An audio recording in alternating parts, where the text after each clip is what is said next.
Berdiri sejak tahun 1735, Pasar Tanah Abang Jakarta menjadi salah satu destinasi pusat grosir ikonik kota Jakarta.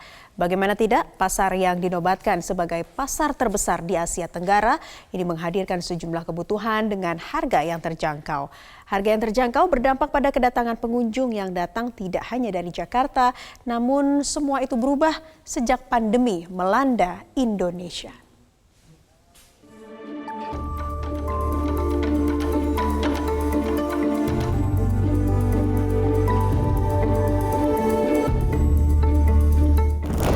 Mobilitas antara pembeli dan juga pedagang di Pasar Tanah Abang kian lama kian menurun.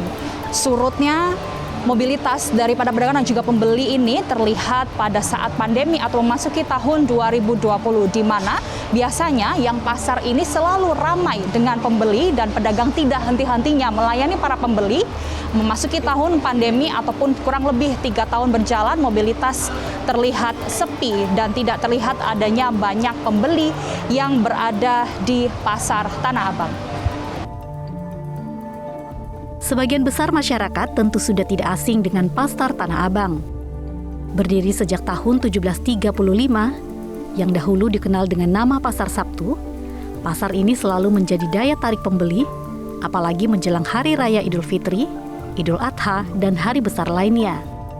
Namun memasuki tahun 2020 ketika pandemi melanda, riuhnya interaksi pengunjung dan pedagang hilang dengan cepat. Sejumlah aturan mulai dari PSBB hingga PPKM yang diterapkan di sejumlah sektor, termasuk sektor jual beli di pusat perbelanjaan seperti Tanah Abang, omset pun mengalami penurunan yang cukup signifikan. Lebih ramai ya pendatangnya ya. Ya sekarang berkurang karena mungkin dari kemarin itu ada PSBB segala itu yang pengaruh itu aja. Kalau omset turun untuk setelah pandemi berapa persen om kira-kira? Nggak tentu ya, tergantung lagi kalau menjelang Lebaran kan sama aja kan, mereka kan bisa order melalui telepon, dari WA gitu. Itu sekitar ya 50% adalah turunnya. Ya 50% omsetnya turunnya ya. Oke. Kalau sekarang Pak, setelah pandemi ini turunnya sampai berapa banyak?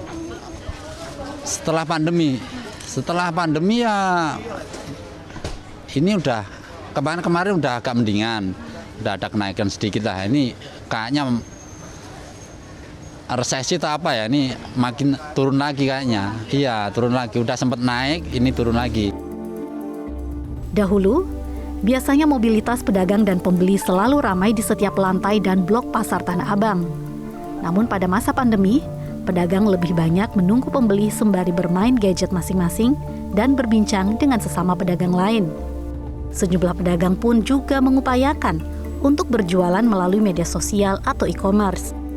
Namun beberapa di antaranya mengaku pemasukan paling banyak lebih mudah didapatkan dari pembeli yang langsung datang ke kios mereka.